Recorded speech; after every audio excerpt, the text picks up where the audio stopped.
घबराने की कोई जरूरत नहीं। मेरे बेटे की एंट्री मतलब इन बदमाशों को डिसेंट की। खुद को समझता क्या? कब होगी पुष्पा 2 की शूटिंग शुरू? पुष्पा में किसने की श्रीवल्ली कैरेक्टर की हिंदी डबिंग? नमस्कार दोस्तों, मैं हूं पंखुरी और आप सबका बहुत बहुत स्वागत है बॉलीग्रैड स्टूडियोज में।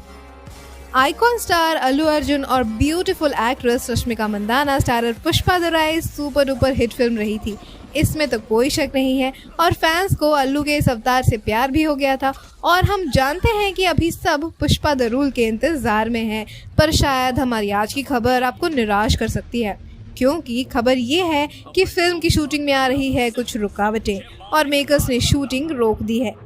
तेलुगु प्रोड्यूसर्स द्वारा की गई स्ट्राइक के कारण पुष्पा 2 फिल्म की शूटिंग रुक गई है। आखिर क्यों कर रहे हैं तेलुगु प्रोड्यूसर्स हड़ताल, जिससे कई फिल्मों की शूटिंग रुक गई है? तेलुगु प्रोड्यूसर्स के स्ट्राइक करने के पीछे क्या कारण है? आइए हम आपको इस मुद्दे से रूबरू कराते हैं। जैसे ही टॉलीवुड फिल्में रिकॉर्ड पर रिकॉर्ड तोड़ी जा रही हैं, वहीं दूसरी तरफ कुछ परेशानियां रुकावट बनकर खड़ी हो रही हैं। पिछले कुछ दिनों से इस बात पर गंभीर बहस चल रही है कि टॉलीवुड में शूटिंग रोक दी जाएगी और हो सकता है कि सभी प्रोड्यूसर्स जल्द ही हड़ताल की घोषणा करेंगे। टॉलीवुड के कुछ प्रोड्यूसर्स ने हाल ही में हैदराबाद में एक मीटिंग की और इस पर डिस्कशन भी चला। प्रोड्यूसर्स की चिंता के मुद्दे की बात की जाए तो वो ये है कि तेलुगु फिल्मों की प्रोडक्शन कॉस्ट दिन ब दिन बढ़ती जा रही है। बजट की कोई सीमा नहीं है। एक्टर्स, डायरेक्टर्स रेम्यूनरेशन के नाम पर करोड़ों रुपए वसूल रहे हैं।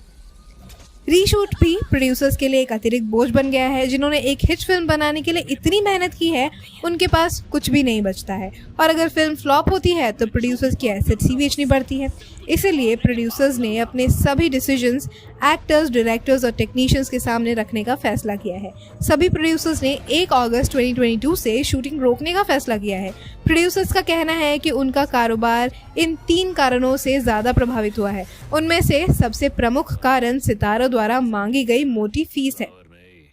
दूसरा, फिल्मों की थिएट्रिकल और OTT रिलीज के बीच सिर्फ 4 सप्ताह का गैप ठीक नहीं है और उनका कहना है कि ये ठीक लगेगा बड़े बजट की फिल्मों में 8 सप्ताह का गैप हो और छोटे और मध्यम बजट की फिल्मों में 4 सप्ताह का ऑप्शन वो चुन सकते हैं।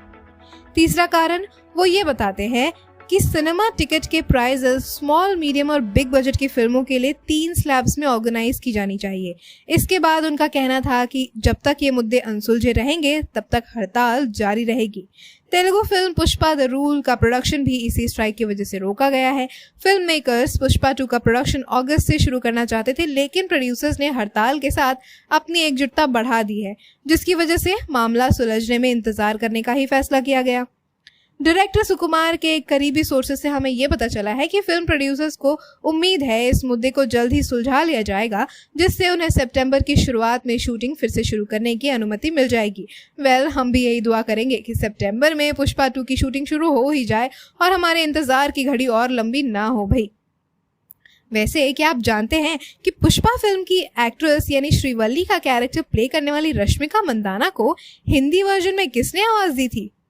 तो हम सब जानते हैं ये कि बॉलीवुड अभिनेता श्रेयस तलपड़े ने अल्लू अर्जुन का किरदार को हिंदी डब में आवाज दी थी, लेकिन कौन है वो जिसने रश्मिका के किरदार को हिंदी में डब किया था? एक playback singer, voice actor Smita Malhotra ने पुष्पा द राइज में रश्मिका मंदाना के किरदार को हिंदी डब किया था। स्मिता मल्होत्रा ने पुष्पा का हिंदी ट्रेलर अपने इंस्टाग्राम पर शेयर करते हुए कहा था कि उन्होंने रश्मिका किरदार के लिए हिंदी में डब किया था। स्मिता मल्होत्रा ने यह भी बताया कि उन्होंने बाहुबली फ्रेंचाइजी में देवसेना की भूमिका यानी कि जो अनुष्का शेट्टी ने निभाई थी उसके लिए भी पहली बार डब किया था और उसके बाद उन्होंने साउथ इंडियन फिल्मों के लिए डबिंग में मजा लेना शुरू कर दिया। स्मिता मल्होत्रा ने फ्रोजन 2 के लिए भी अपनी आवाज दी थी। उन्होंने फ्रोजन 2 में एरेंडेल की क्वीन के किरदार को अपनी आवाज दी थी, जिसे खूब सराहा गया था। उन्होंने यादों की नदियां, तू कौन है आदि जैसे गाने भी गाए हैं। इतना ही नहीं, उन्होंने हॉलीवुड एनिमेशन फिल्मों में भी हिंदी डब में मुख्य किरदारों की आवाज देने का काम किया है और इसके अलावा कटरीना कैफ, इलियाना डिक्रूज और यामी गौतम जैसी एक्ट्रेसेस के लिए भी डब किया है। और बाहुबली और पुष्पा फिल्म को देखने के बाद हमें पता है कि वो कितनी अच्छी वॉइस आर्टिस्ट हैं। उम्मीद है जल्द ही हमें पुष्पा 2 में भी उनकी आवाज़ सुनने को मिलेगी। दोस्तों चलिए आज के लिए बस इतना ही। अगर आपको वीडियो पसंद आई है तो इसे लाइक कीजिए, शेयर कीजिए और बॉलीग्रैड स्टूडियोज को सब्सक्राइब करना बिल्कुल भी मत भूलिएगा। आज की स्क्रिप्ट लिखी है तन्नू चौहान ने।